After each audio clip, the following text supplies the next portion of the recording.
नमस्कार, विदेश एक्सप्रेस में आपका स्वागत है। मैं हूं आपके साथ अंकिता और आइए अब खबरें देखते हैं विस्तार से।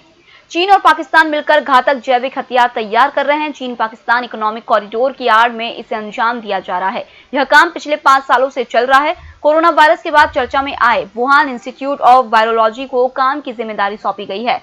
ऑस्ट्रेलिया की वेबसाइट क्लासको ने यह दावा किया है।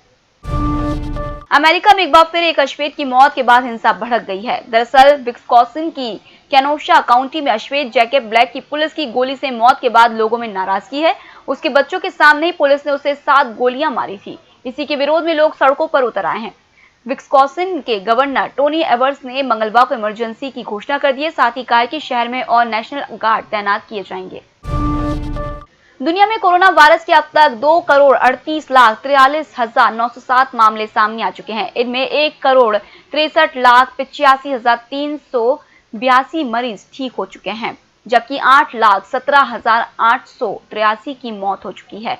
दक्षिण कोरिया की राजधानी सियोल में संक्रमण के मामले फिर से बढ़ने लगे हैं। इसे देखते हुए सरकार ने राजधानी में सभी स्कूलों को बंद करने का आदेश दिया है। यहां 2 हफ्ते में करीब 200 स्टाफ और छात्र संक्रमित हुए हैं। देश में ज्यादातर स्कूल 20 मई और 1 जून के बाद खोल दिए गए थे। पाकिस्तान के एक और अधिकारी का कारनामा सामने आया है। इंडोनेशिया में पाक के पूर्व राजदूत ने राजधानी जकार्ता में दूतावास की बिल्डिंग को औने पौने दामों में बेच दिया था। मामला 19 साल पहले का है। पाकिस्तान की मीडिया रिपोर्ट्स के मुताबिक देश के नेशनल अकाउंटेबिलिटी ब्यूरो ने 19 अगस्त को पूर्व राजदूत मेजर जनरल सैयद मुस्तफा अनवर के खिलाफ शिकायत की है। अनवर पर आरोप है कि उन्होंने 2001-2 में दूतावास की एक बिल्डिंग बेच दी थी। इससे पाकिस्तान को $13 लाख का नुकसान हुआ। अमेरिका में चिकित्सा विशेषज्ञों के विरोध के बाद फूड एंड ड्रग एडमिनिस्ट्रेशन आयुक्त स्टीफन हॉर्न ने कोविड-19 मरीजों का प्लाज्मा से उपचार के जीवन रक्षक लाभों को बढ़ा चढ़ाकर पेश करने के लिए मंगलवार को माफी मांगी। अमेरिकी राष्ट्रपति डोनाल्ड ट्रंप ने रविवार को घोषणा की थी कि ड्रग एडमिनिस्ट्रेशन ने कोविड-19 मरीजों के उपचार में उस प्लाज्मा के इस्तेमाल को इमरजेंसी ऑथराइजेशन जारी करने का निर्णय किया है, जो कोरोना वायरस से ठीक हुए ऐसे मरीजों से लिया जाएगा जिनमें एंटीबॉडी अधिक होंगे। भारत के साथ सीमा विवाद के बावजूद नेपाल को एहसास है कि उसकी जरूरतें पूरी करने के संसाधन भारत के पास है। इसी को ध्यान में रखते हुए नेपाल ने भारत के साथ पेट्रोलियम पाइपलाइन विस्तार की संभावनाएं तलाश करना शुरू कर दिया है, ताकि नेपाल की बढ़ती जरूरतों को पूरा किया जा सके। अभी नेपाल मौजूदा Motihari Amlekhganj petroleum product pipeline पर निर्भर है। पाइपलाइन नेटवर्क के विस्तार और नई पाइपलाइन बिछाने के लिए चर्चा इस महीने हुई एक संयुक्त बैठक के दौरान की गई। दोनों देश इस संभावना को तलाश रहे हैं कि क्या सरकारी इंडियन ऑयल कॉर्पोरेशन एक और प्रोडक्ट पाइपलाइन को उत्तरी और पूर्वी हिस्सों तक पहुंचा सकता है। अमेरिका के हवाई द्वीप समूह के पास 17 अगस्त से शुरू हुए दुनिया के सबसे बड़े नौसैनिक अभ्यास रिम्पैक का पहला हफ्ता पूरा हो गया है।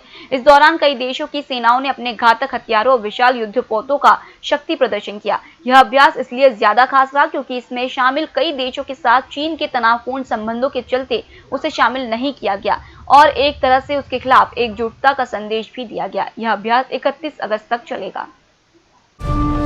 स्पेन में कोरोना वायरस के बढ़ते मामलों से निपटने के लिए सरकार ने सेना की मदद लेने का फैसला किया है। प्रधानमंत्री पेड्रो साnchez ने बताया है कि महामारी को फैलने से रोकने के लिए यह कदम उठाया जा रहा है। सरकार ने बताया है कि 2000 सैनिकों को ट्रैकिंग करने और ट्रैकिंग में मदद करने के लिए ट्रेन किया जा रहा है। सरकार ने मार्च में देश में इमरजेंसी लागू कर दी थी, जिसके बाद जून में लॉकडाउन हटा दिया गया था। साnchez ने बताया कि बढ़ते मामले देश में चिंता का कारण तो है, लेकिन मार्च की तुलना में हालात बेहतर हैं। उन्होंने कहा कि एक बार फिर महामारी को अपनी जिंदगी कंट्रोल करने नहीं दिया जा सकता। अभी अपने हाथ में कंट्रोल लेकर दूसरे कर्व को रोकना होगा।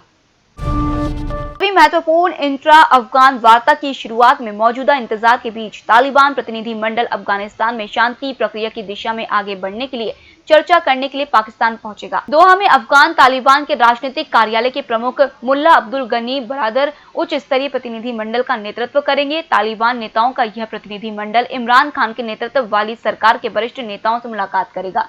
तालिबान के प्रवक्ता सोहेल शाहीन ने कहा है कि अंतर अफगान वार्ता सभी कैदियों की रिहाई के 1 सप्ताह के भीतर शुरू हो सकती है। पाकिस्तान में आतंकवाद निरोधक अधिकारियों ने तहरीक-ए-तालिबान पाकिस्तान से जुड़े प्रतिबंधित आतंकवादी समूह जमात-उल-अहरार के 2 आतंकवादियों को देश के पंजाब प्रांत में गिरफ्तार किया है। पंजाब प्रांत की पुलिस के आतंकवाद निरोधक विभाग के अनुसार सोमवार को यहां से करीब 175 किलोमीटर दूर साहिवाल शहर में एक गुप्तचर सूचना आधारित अभियान संचालित किया गया। पुलिस ने बताया कि आतंकवादियों के पास हथियार और विस्फोटक सामग्री थी, क्योंकि उन्होंने शहर में कानून प्रवर्तन एजेंसियों के कर्मियों पर हमले की योजना बनाई थी।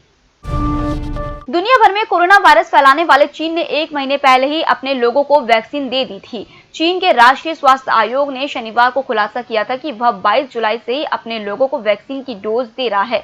हालांकि आयोग ने यह नहीं बताया कि चीन में क्लिनिकल ट्रायल के अंतिम फेज में पहुंची 4 वैक्सीन में से किसे लोगों को दिया गया है। इतना ही नहीं, आयोग ने यह भी दावा किया है कि लोगों पर इस वैक्सीन का कोई बुरा प्रभाव नहीं पड़ा है। फिलहाल इस बुलेटिन में इतना ही। आप बने रहिए एमएस टीवी के साथ। नमस्कार।